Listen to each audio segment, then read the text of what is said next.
Salut tout le monde, ici Adrian Mercier. Bienvenue sur ma chaîne, dédiée à notre belle planète et aux enjeux de l'écologie.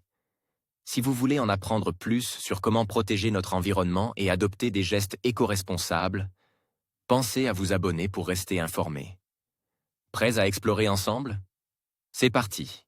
Bonjour à tous. Dans cette vidéo, je vais vous parler des cellules de Hadley, un phénomène fascinant qui joue un rôle crucial dans la circulation atmosphérique de notre planète.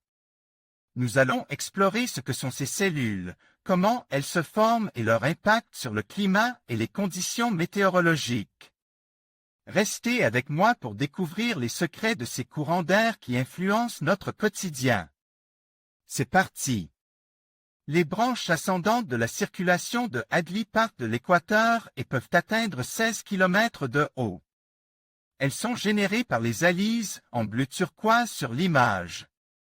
En altitude, l'air s'asséche et se dirige vers les pôles. Aux latitudes moyennes, on peut observer les branches de subsidence, mouvement descendant. Pierre C.B., GNU. Wikipédia. La cellule de Hadley est une circulation atmosphérique fermée. Elle redistribue l'énergie accumulée à l'équateur vers les plus hautes latitudes dans les deux hémisphères. L'ascension des masses d'air apportées par les hélices.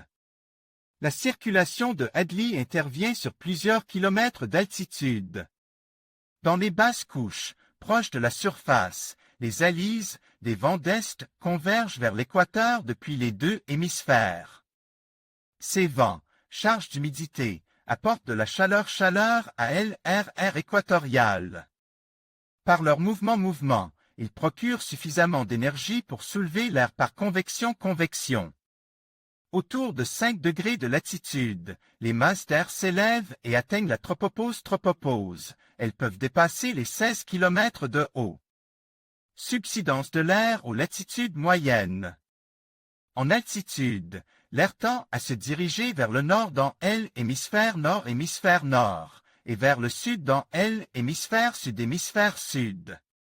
Les masses d'air s'assèchent en altitude et sont prises dans les courants descendants, générés par des centres d'action anticycloniques subtropicaux. En redescendant, subsidence, l'air se réchauffe, s'humidifie, puis prend une direction sud-est dans l'hémisphère nord et nord-est dans l'hémisphère sud. Ce sont ces flux d'air qui vont donner naissance aux hélices. La cellule de Hadley est donc une circulation atmosphérique qui génère deux cellules autour de l'équateur, s'étendant verticalement, en altitude et horizontalement, vers les pôles. Ces cellules subissent toutefois des variations saisonnières et ne sont pas toujours localisées exactement à l'équateur géographique.